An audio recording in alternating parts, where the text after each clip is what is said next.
Welcome back to Nobody's Safe. Nobody's safe, nobody's safe. I'm your host, Jason Watkins, and if you love college football, you're definitely in the right place. So before you forget, smash that subscriber button for me. Make sure you like the videos and don't forget to ring the bell so that you don't miss one moment of the Nobody's Safe podcast. Today, I will be breaking down the 9th ranked Oklahoma Sooners as part of our Big 12 college football previews. Heading into, hey, we're getting close, folks. We are getting close. Football season is upon us. I could not be happier, even watching preseason football right now. Go figure that. But I'm excited. I know everybody else is too. And I'm excited about this Oklahoma team. I think everybody knows by now that I am an Oklahoma fan. I try to keep things as neutral as possible, but I'm not going to lie to you. I love them Sooners. So a lot of things have transpired since that season ending, the regular season ending loss to Oklahoma State in the Bedlam game. The day after that, Lincoln Riley leaves town, and you have kind of all hell breaks loose, right? So in comes Brent Venables, the former defensive coordinator for the Sooners, who has for the last 10 years been defensive coordinator at Clemson, picked up another couple of national titles there, and has been basically on the radar for a long time. He's turned down a lot of jobs, wanted this one, obviously, and then he got it. So things have changed around there a little bit, not quite as much as you would think that they had. Now, let's not forget, obviously, that Oklahoma did lose 12 of its starters from last year's 11-2 team that did miss going to the Big 12 championship game for the first time in 7 seasons. Again, they were still 11-2, but of those 12, they were 12 starters per se. But the thing is that it's kind of misleading to say it that way, because there's, on both sides of the ball, there's probably upwards of 8 to 9 guys that have made significant contributions at some point since they've been in Norman. Obviously, you've got,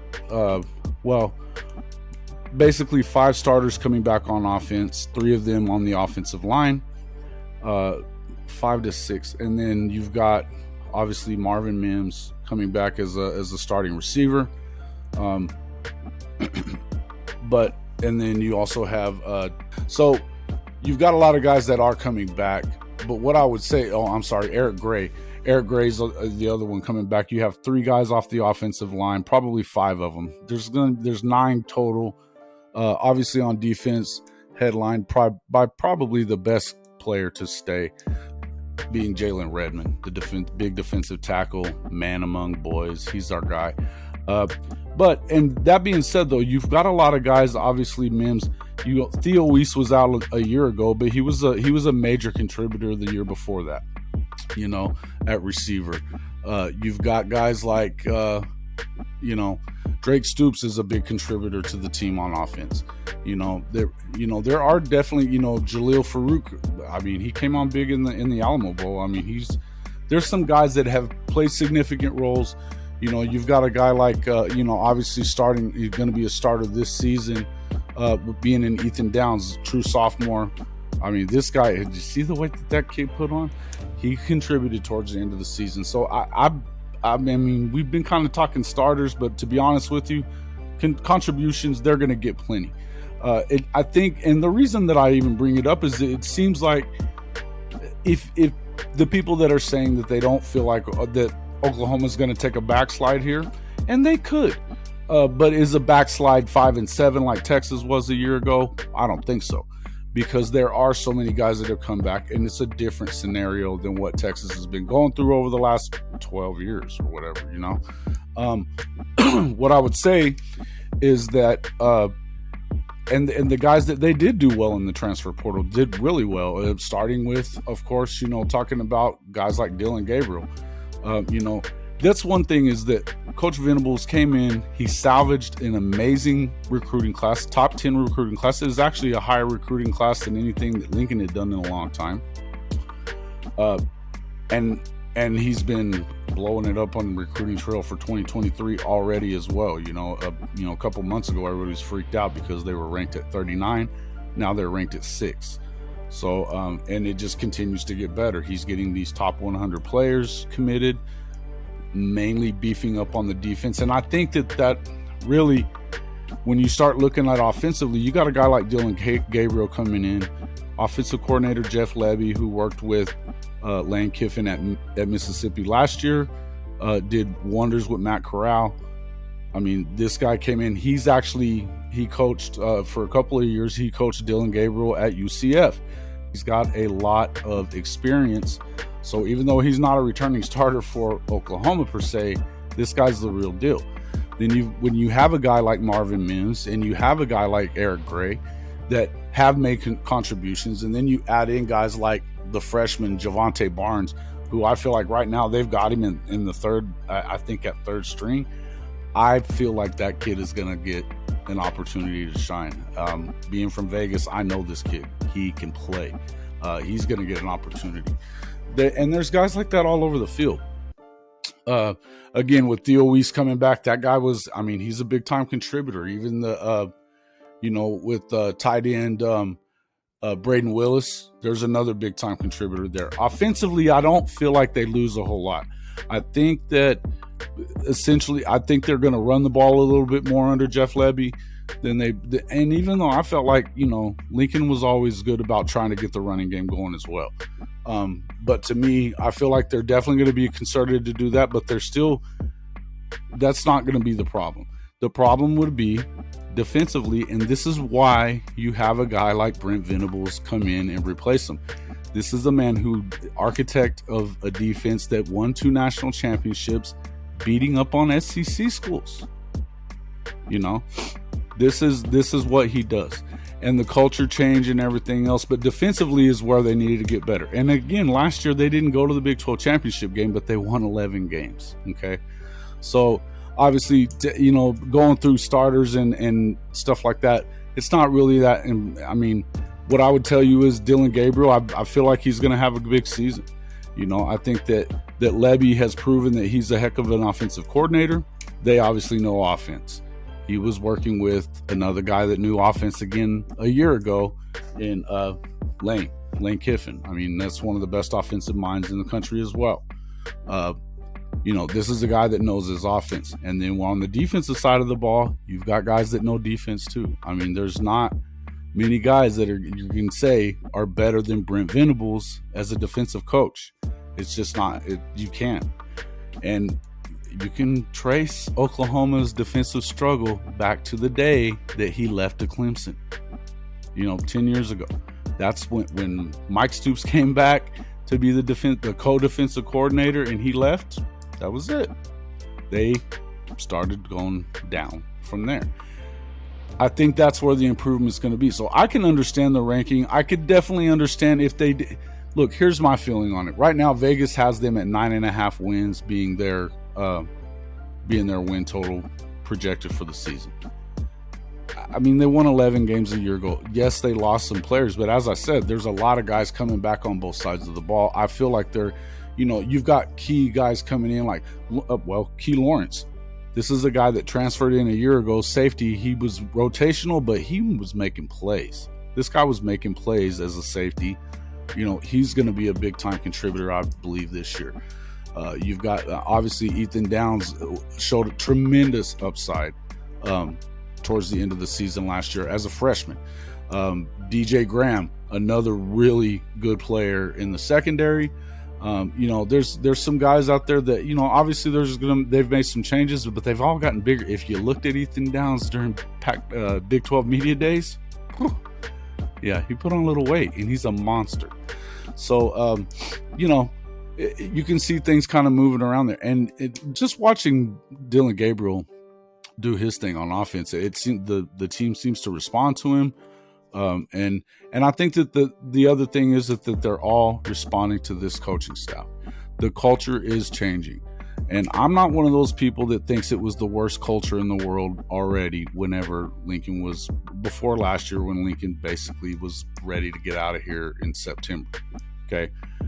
That's not what I'm saying. What I'm saying is that there was some issues going on, obviously throughout the season, and it's been addressed and it's being addressed. I mean, I think it was obvious. It's pretty obvious that there's going to be a way of doing things that is different. Call it what you want. It was a resignation a couple of weeks ago, but Gundy got fired. Get out. So, he either resigned or he was going to get fired. So there are some changes going. That was obviously a terrible situation, but bottom line is it may have gotten swept under the rug before. It's not going to now. Period. So anyway, let's take a look at their season coming up. Obviously, after losing, they started off the season with 9 wins, nine straight. Then they lost 2 of the next 3. So, it's kind of a tough deal, but looking at it now in the upcoming season for Coach Venables and in his first year here.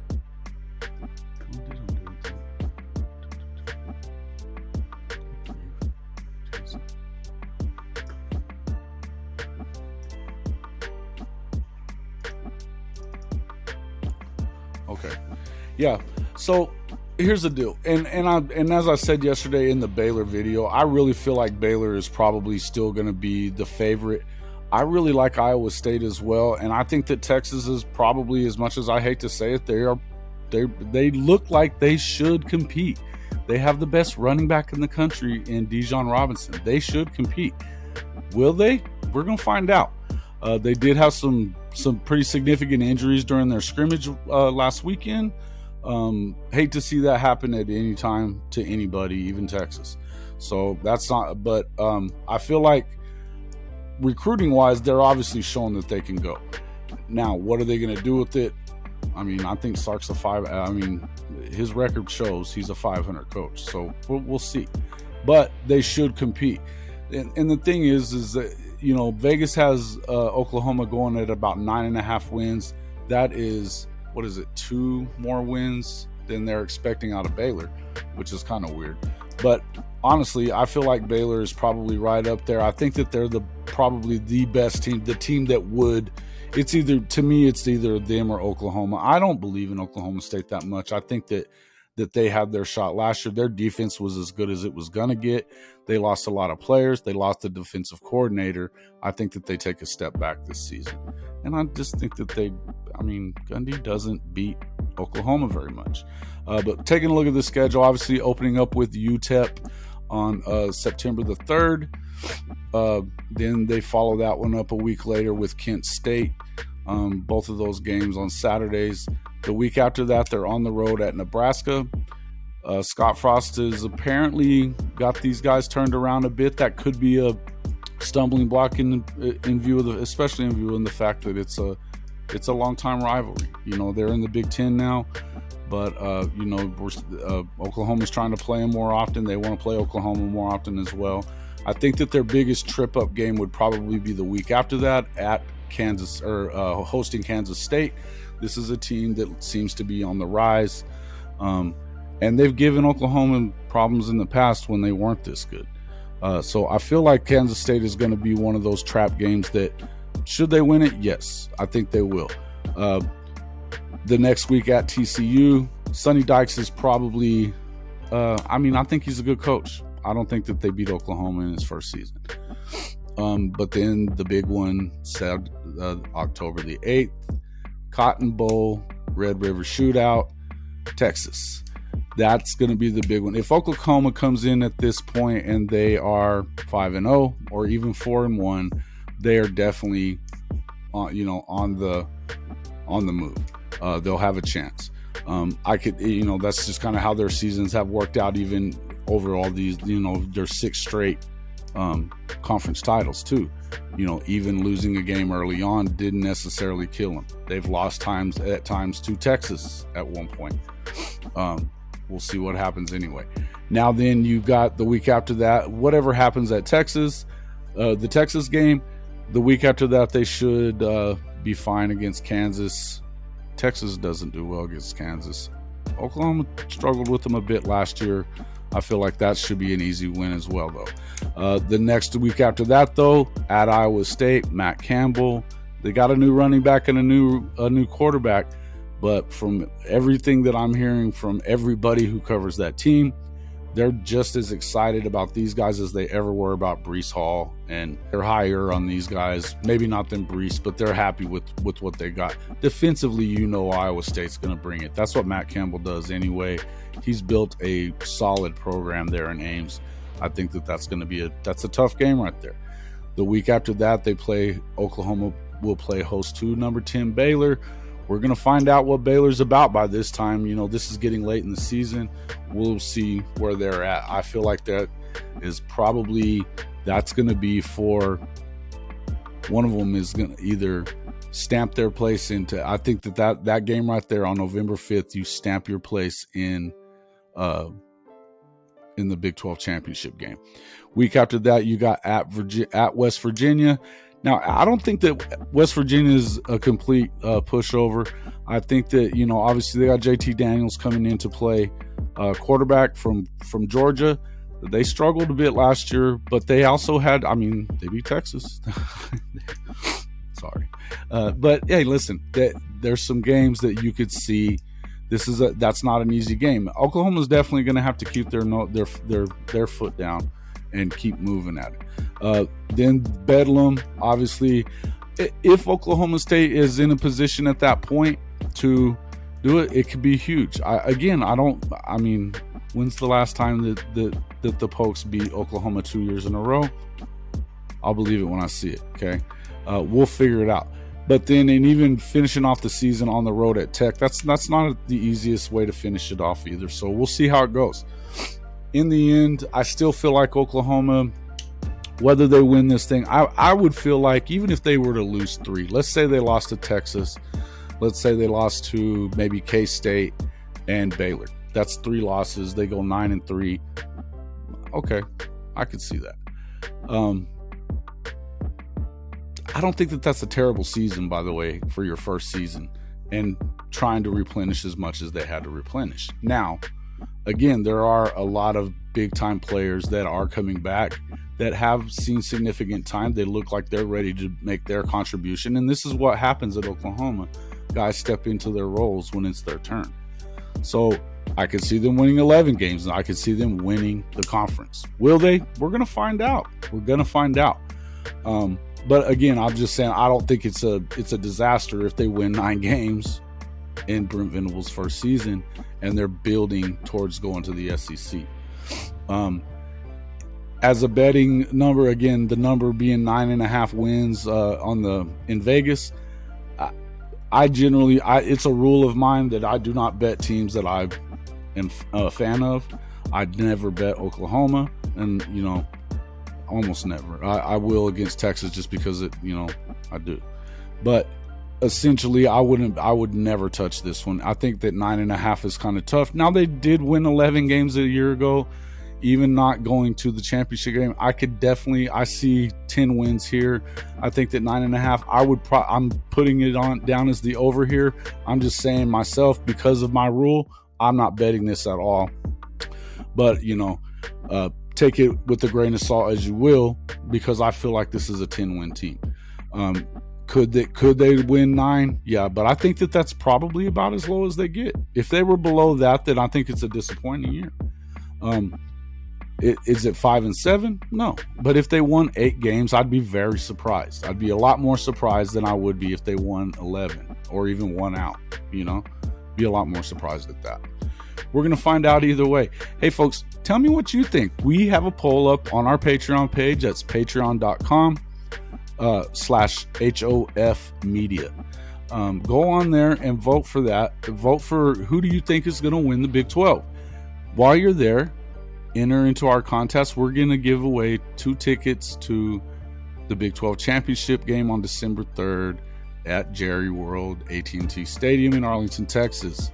So go on there, vote for that poll. We're going to take that down right before the first game. So I want to know what everybody thinks. Hey, I feel like this audience is a smart audience.